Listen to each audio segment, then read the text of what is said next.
Hey folks, it's KJ here, and because you're hearing my voice, that means Bill and I couldn't get together this week live, so I'm giving you a select rebroadcast. This is a fantastic podcast that covers the legend of the Gray Man of Pawleys Island, South Carolina, and Bill covers a Bigfoot encounter from beautiful Washington state that includes some hikers getting a good solid look at two Bigfoot walking down a trail for greater than 1,000 yards. And of course, some great listener mail. Enjoy, and thank you so much for listening. Hey Kev, let's follow this trail over here. This looks like there might be something waiting down there. All right. Hey, wait a minute. Do you hear that? Yeah, I thought it was just me. What the heck is that? I don't know what that is. Whoa, do you smell that too? That's unbelievable. Hey, look. What the? Hey, look, those branches are moving over there. What the heck is that? Holy cow, is that what I think it is? Look at that thing. Oh my God. It's a freaking Sasquatch.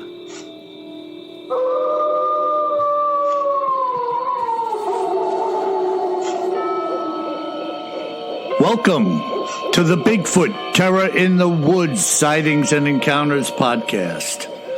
My name is W.J. Sheehan, author of the series of books Bigfoot Terror in the Woods Sightings and Encounters, all of which are available at Amazon in paperback and ebook formats, and volumes 1 through 8 available in audio format at Audible, iTunes, and Amazon as well. So go out and buy a couple of copies and make this old dog howl. And now, without any further ado, my brother and co-host, KJ Sheehan. Kev, how are you tonight? Oh. Yeah, that's what I'm looking for. I was just driving back to the house tonight, Bill, in the dark here out at the coast, and a big coyote walked across the street in front of me.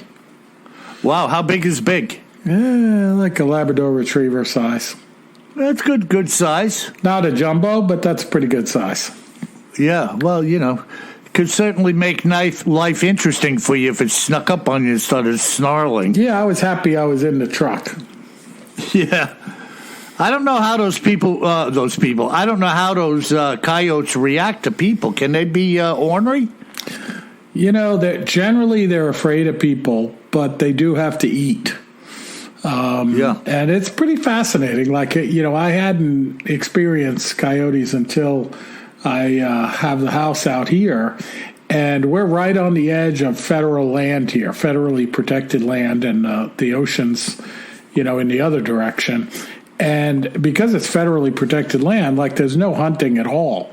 And, we end up having these coyotes that are kind of all over the place. And in a sense, they're protected. So I started reading about them, and it's pretty fascinating. Folks out there, if you haven't read about the coyotes, I mean, they basically, you could see them anywhere now because they've done a great job of adapting. And one of the ways that they adapt is normally, like, they were solo hunters. They'd go and get squirrels on their own and stuff like that. They weren't really a pack hunting animal. And but they've learned that they can adopt as needed to also hunt as a pack, so they can take down deer and stuff like that. So, when you read about them, it's interesting because, you look at wolves, often endangered and almost extinct, and then coming back with special help, and then coyotes are just like all over the place because they adapt.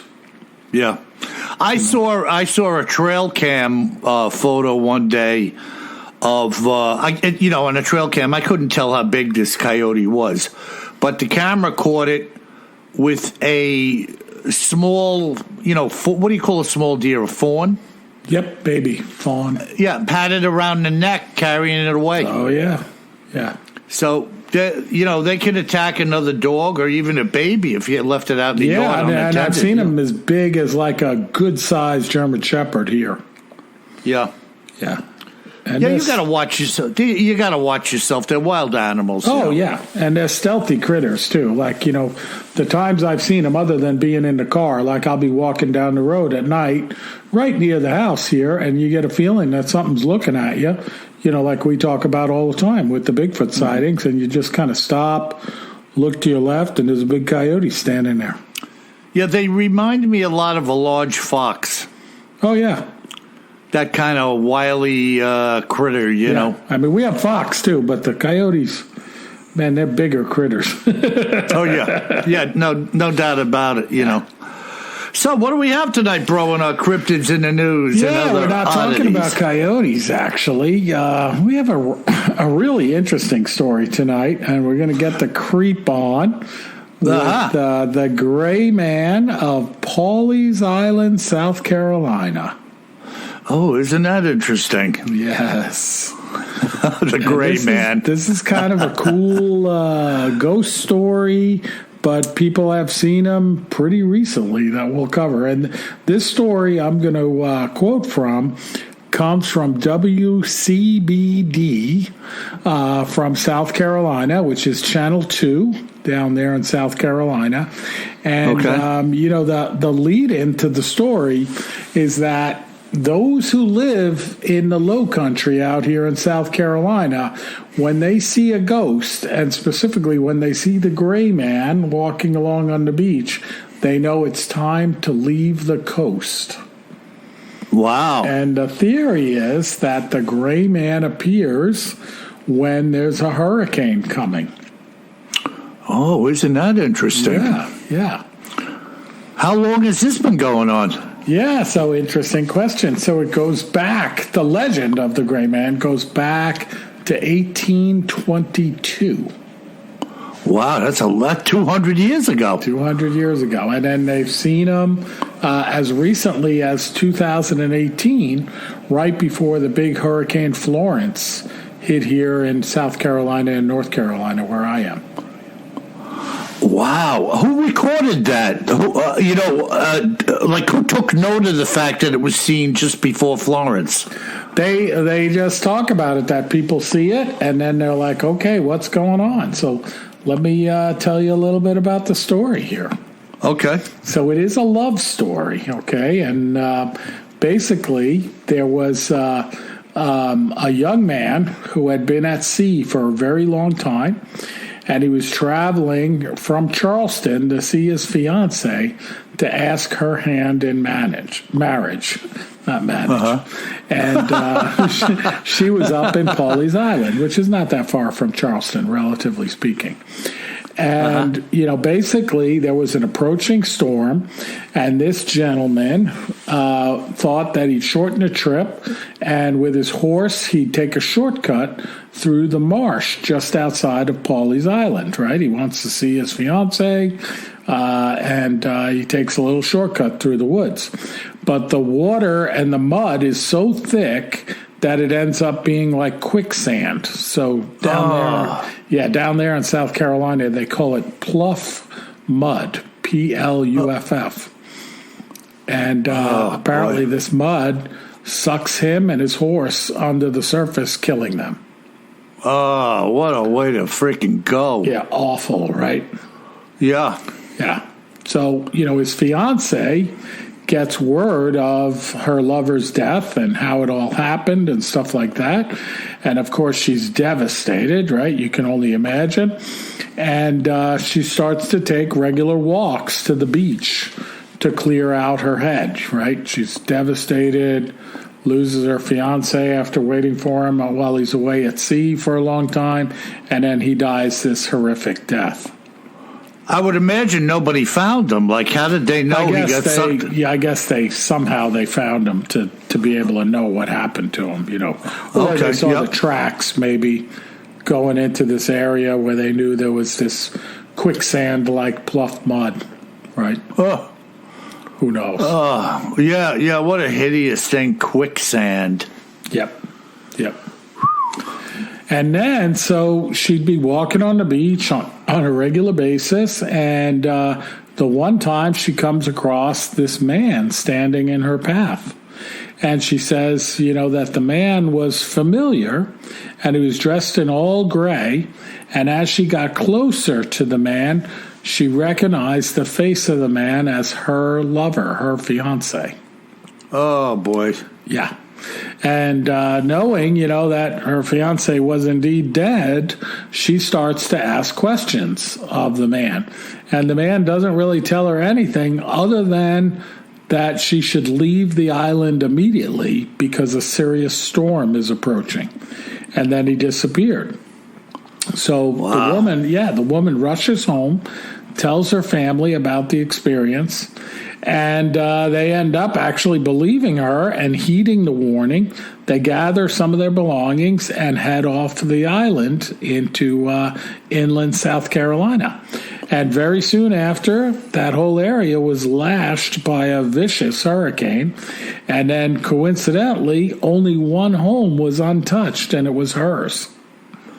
Wow, that is really something. Yeah, it's interesting, right? Like this little creepy story here. Oh, man. I meant to tell you, just as a side note, and this has nothing to do with anything, watch yourself when you're fishing down by the surf. Yeah.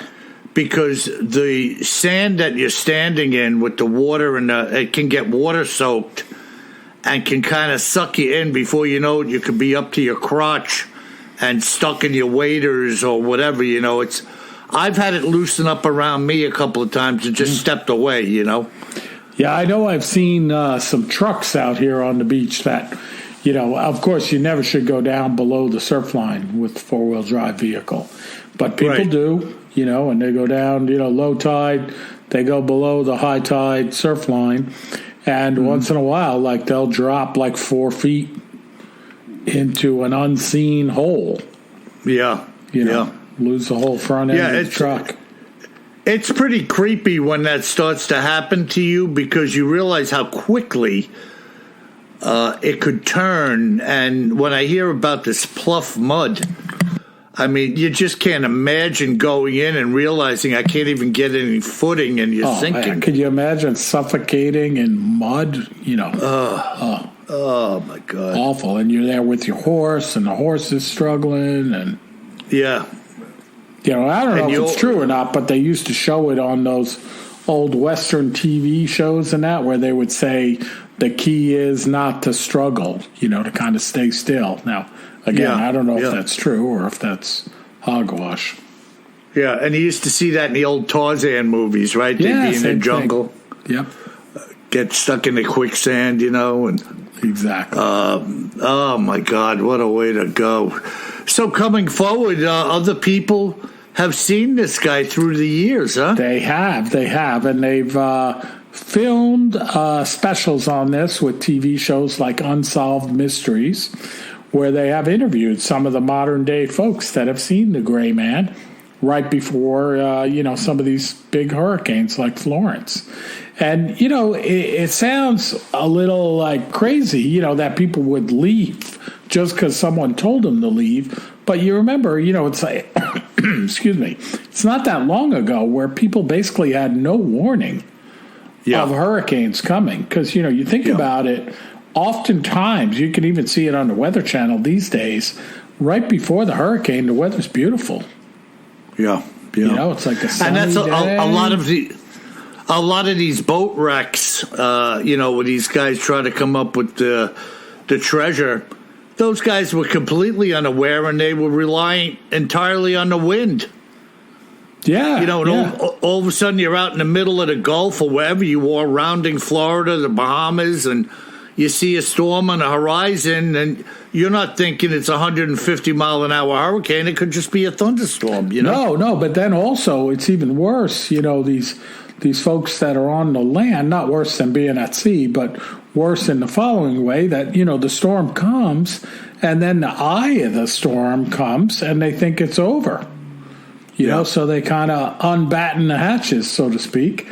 And then the back end of the storm is often more fierce than the front end of the storm. Yeah. It's just, wow, man. We're very fortunate to live in a time when we have such warning It's almost incessant, though. Like when we watch the Weather Channel and they talk about the storm for 7 days. Right.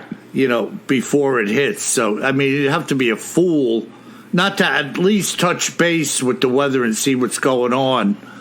But nothing gets to jump on us now, thank God. No, but it wasn't that long ago where we couldn't forecast these things coming. Yeah. And again, it would really be a beautiful day, and then all of a sudden, like a light switch, it would turn horrible, and then you'd get the eye of the storm, think it was over, and then get hammered after that. So, this is pretty creepy character. Some of the folks that have seen him, in modern day, they say, that he is wearing gray clothing, always gray clothing, a long coat. Some folks say kind of dressed like a pirate. Now, that could be because he was a sailor, Mm-hmm. And then get this, sometimes he's described as not having legs. Wow. So I don't know if that's because of the way he died or what, the spirit, who knows? Yeah, it's an apparition. Right. Could be incomplete. I mean, we have no knowledge of these things, No. Wow, that's interesting, man. The Gray Man of Pawleys Island. Exactly. South Carolina. Yeah, and again, Kev, we have to invite our listeners, if you've had a sighting of the Gray Man or can add anything to this, BigfootTerrorInTheWoods.com, hit the contact button, and that's where you get a hold of us. You got it. Wow, Kev, good story. Yeah, good Is stuff. that it? I mean, is that That's where we're going with yeah, that? That's it. No, Sorry. It's excellent. No, it's excellent. No, that's really enough. And the fact that there was a love story attached to it. Yeah, it's kind of cool. It makes it more, not cool for him or her, but cool nevertheless. Interesting, too, that their house didn't get attacked. I don't know what that had to do with it. That's wild. I have no idea. Yeah, it's like it was protected. Amazing. Well, I have a real interesting Bigfoot account here today. And I don't know. Let me just dig into it, and we'll talk about it and see what the listeners think or have to say about it. This particular account was told to me by a fellow named Perry Michaels, a resident of the state of Washington. And basically, this is what Perry had to say about his sighting one day in July. I was with a group of 7 hikers, all of whom were and are personal friends of mine. All of us regularly hiking together. We were walking in a line, spaced maybe some 10 or 15 feet apart, at fairly high elevation, nearing our destination, which was Desolation Peak. We were on a fairly steep slope that was in bloom with thousands of wildflowers, with Ross Lake in view far below us in the distance. The slope that we were on descends to form what I will refer to as a valley between it and an adjoining hillside, which was off to our left. Aside from the grass and the wildflowers, which gave the appearance, or this area the appearance, of an alpine meadow in Europe, everywhere that you looked were clusters of what I believe are small spruce trees, none of which I believe were or are more than 25 to, say, 30 feet tall, with many of them seeming much smaller than that. The day was beautiful, with the exception of a haze that was hanging over both the mountain and the lake below us. The haze in no way hindered our ability to see fairly far in virtually any direction. This entire area is covered in, say, 30% trees, and the rest is all open meadow-like terrain, which is itself covered in grass and flowers as well. The reason I mention all of this is so that you understand that unless something or someone was to deliberately stop to conceal itself in a patch of small trees. It would only be a matter of seconds before it would be visible again as it walked. Whenever we as a group get together, there's very little chatter going on amongst us because we are all of the same kindred spirit. We hike to get away and immerse ourselves in the natural world, and part of that escape is to leave jabbering behind. We were about 4 hours into the hike, having reached the area that I just described to you, when Joey, who was taking the lead, had stopped and pointed towards the base of the adjoining slope, saying, "Hey guys, check that out."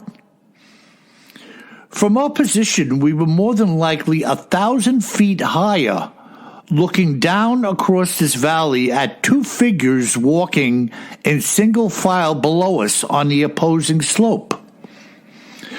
These two figures were both very dark in color from head to toe, and walking on two legs, with what I will describe as a rather unusual type of gait.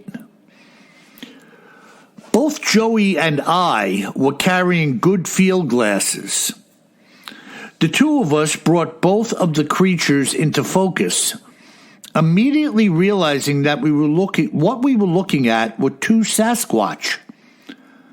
Talking quietly, everyone wanted to have a look at the critters, so we passed the glasses back and forth amongst us, watching these creatures walk along the slope. With the exception of them passing from time to time behind some of these short trees that I described to you earlier, we watched them walk for well over 1,000 yards or more. It was then at that point when the pair of creatures entered into a small patch of trees, but did not come out on the other side. At that moment, we collectively decided to descend the slope, keeping ourselves well concealed as we did so, in the hope of getting a closer look at them when they re-emerged from the cover of the trees. Having descended the slope, angling ourselves towards where we knew they were, we had now achieved a distance of maybe 500 yards away from them, and we dared not get any closer. It's not that we were afraid, so to speak, but the slope from this point forward was virtually devoid of any further tree cover on our side. Each of us sat hidden behind a number of trees, waiting and hoping that the Sasquatch would once again show themselves. Our group sat still and watched this patch of trees intently for the better part of an hour, when one of the Sasquatch came darting out of the trees. It was in pursuit of what we could see was some type of small critter running around on the ground. Speaking for myself at the time, I thought this was a groundhog or something of the sort. And after a brief pursuit, it looked to me like the creature stomped on it and killed it. I say this because it did in fact stop running suddenly, and I couldn't see the critter running anymore either.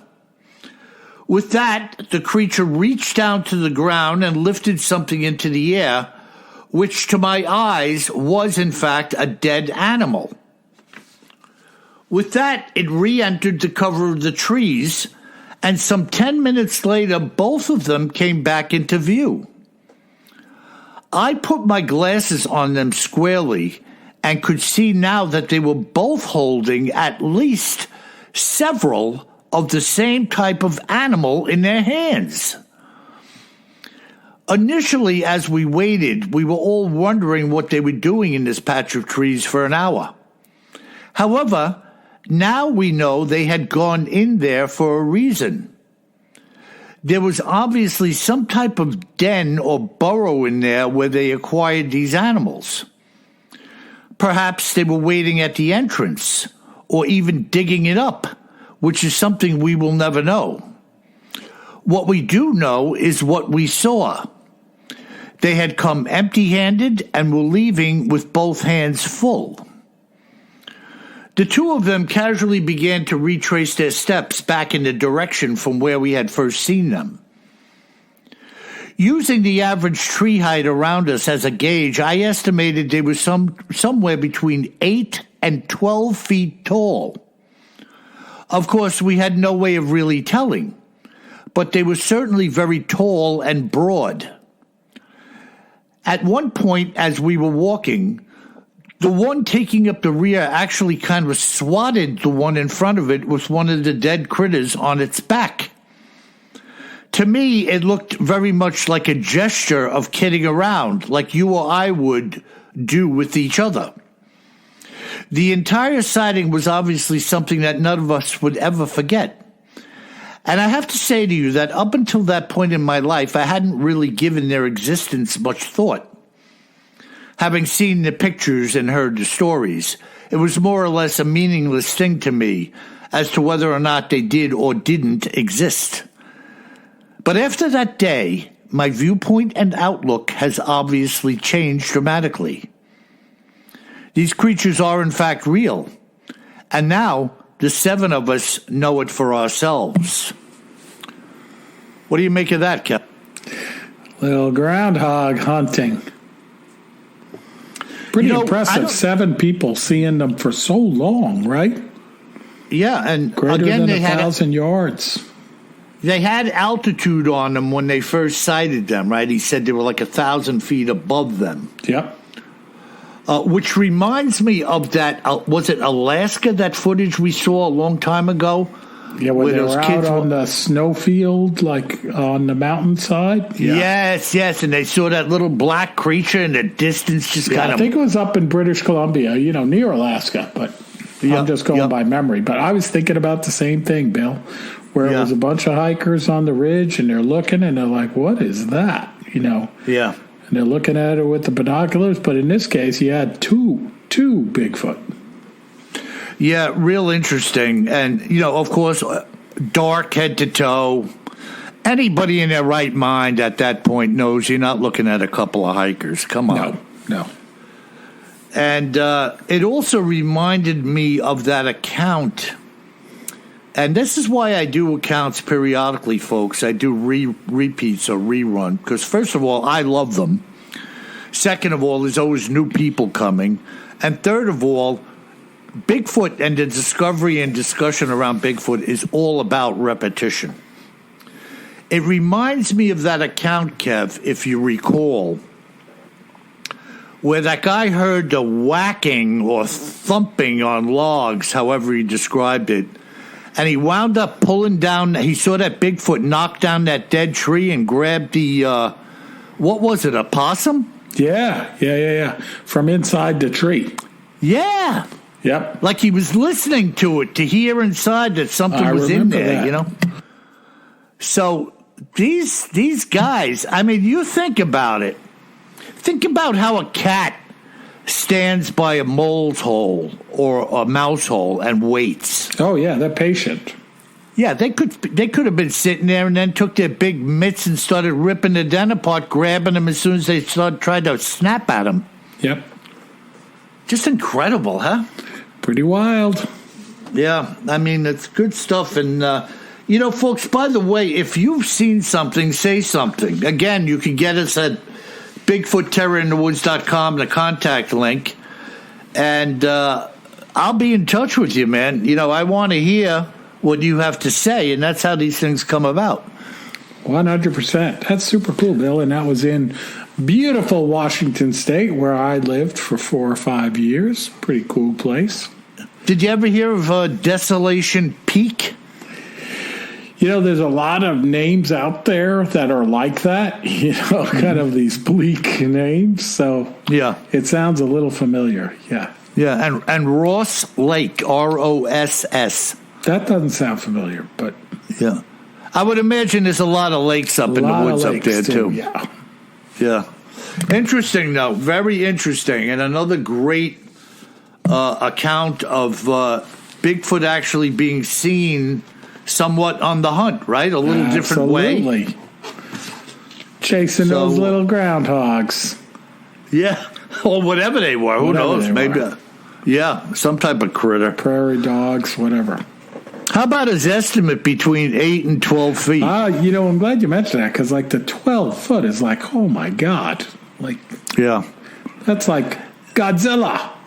Yeah, well, if you're measuring up at 500 yards based on what's around you, it's a very indefinite science, obviously. Absolutely. But whatever they were big. Big. I'll go with big. I'm sitting in a room here with 8-foot ceilings, and I don't want to face anything with 8-foot ceilings and a 4 or 5 or 6 foot wide shoulder. No. It's just unbelievable. So that's it, Kev. I mean, a great account, great story coming in about the gray man from Pawleys Island, South Carolina. And what do we have in line for our listener mail? Yeah, we got some great listener mail tonight. And we also have some, you'll be happy to know, some grammatical pronunciation corrections. Which I'm going to cover, because we're always open-minded to that. Yeah, not me, bro. Speak for yourself. But first off, we have a great email from Judy from Georgia. And I think Judy's written in before. And always has some good insights. And she writes, well, first off, the subject is one of our favorite people on television, Dr. Travis Taylor. Oh, yeah, okay. Skinwalker Ranch buddy. Ranch scientist. And she says, hi, guys. I've seen this talked about on several TikTok accounts. Evidently, Dr. Taylor of Skinwalker Ranch fame may soon be asked to testify before Congress regarding UAPs. Isn't that interesting? And I went and I looked at the link, and not only that, apparently he's joined a company. I won't say the name of the company. It's not a household name, at least to me.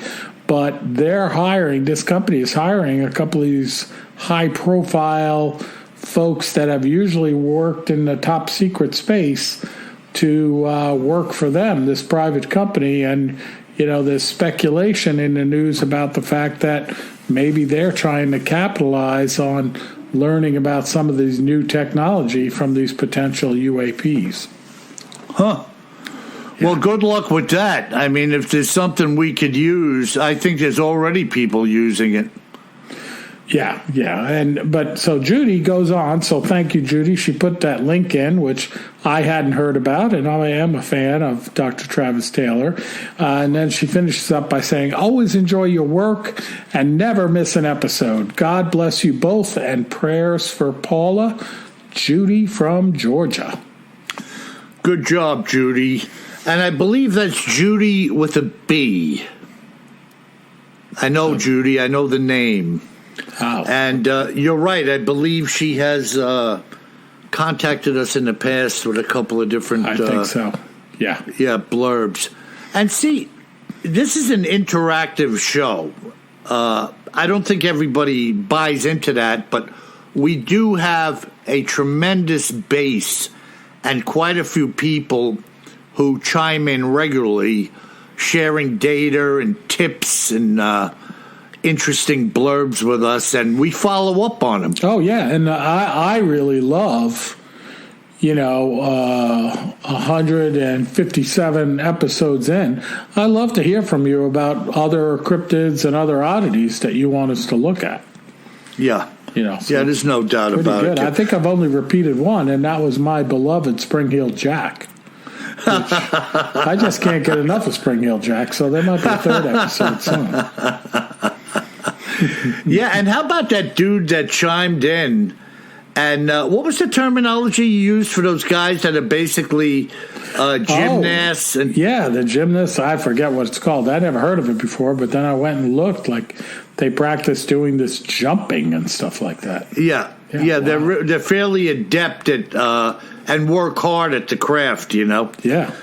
So that was an option for Spring Heel, but we don't know, of course. I still think he was an early Batman. Well, listen, he couldn't have been an early fat man. He never would have made it onto a roof. He never would have made it over the roof. That's right. Fat man!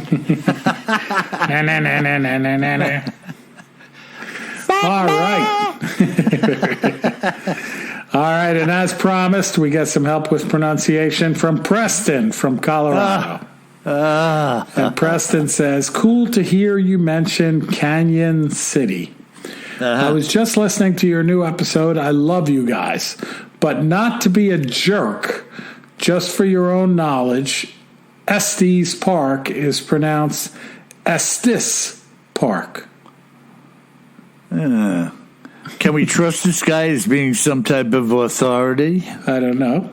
And then he says Salida is actually pronounced Salida, not to be confused with saliva. I added that part. He didn't put that part in there. So I've been saying Estes Park. It's actually Estes Park. Sorry to all of you out there that wouldn't be able to sleep for the last few weeks. And when I've been saying Salida, it's actually Salida. And when when I say tomato, some people say tomato. Tomato. And when you say saliva, here's what I have to say.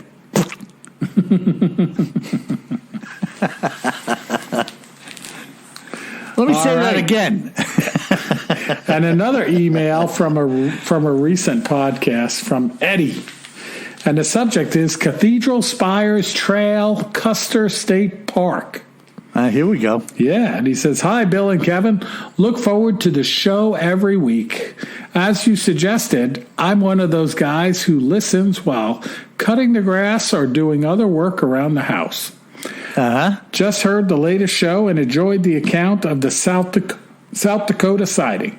My family and I hiked that very trail last July and saw the goats, but no Bigfoot. Yeah, that's pretty cool, right? Yeah, a little confirmation coming through there. Yeah. And then he writes, Kevin, you mentioned that you wanted to check it out. And in all capitals, he writes, I highly recommend it. Okay. And he says, though Custer is not a national park, it is on the same level in our books. That trail is in my top 5 hikes. And we've done 14 national parks all over the country as a family and have been fortunate to experience some great ones. Please do yourself a favor and check it out, as well as the Bison and Sylvan Lake. So how about that? Yeah, thank you, Eddie. It's definitely going in my bucket list a journal here, so I definitely will check it out. Thank you for the hot tip. And he says, look forward to many more episodes. Bill, you and Paula continue to be in my prayers. Every time I listen, it is a reminder to do that for you. Thanks for bringing a bright spot to every week, Eddie. Fantastic. Isn't that fantastic? Yeah, top 5 hikes in his book. Yeah, and he's been to 14 national parks. Yeah. I don't think I've been to 14 national parks. Yeah, and the confirmation of seeing the little mountain goats or whatever they are, they got to be mountain goats because those other folks saw the thing up on the side, like standing on a little... I think technically goats that are on a mountain are mountain goats. You think so? That's what I would call them.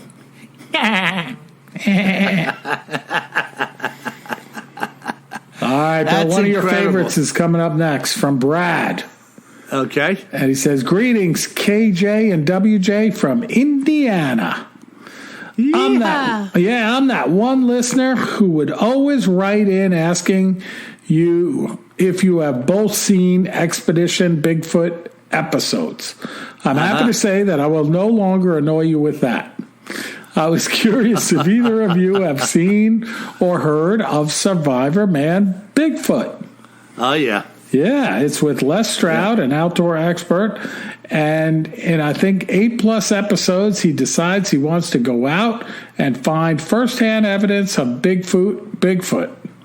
Yeah. And he has some pretty interesting encounters and finds some pretty interesting evidence Thanks for all the great podcasts, Brad. And I know, Bill, I picked that one because you are a huge fan of Survivor Man Bigfoot and turned me onto it as well. Yeah, now, for those of you out there, I'll give a little plug to Les. I bought on his website, he had the Survivor Man Bigfoot series in a 3 DVD disc set.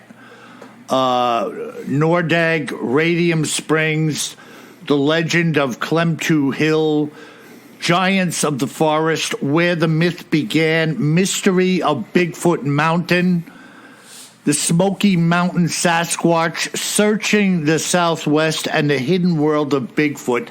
I highly recommend purchasing this and showing some support for Les.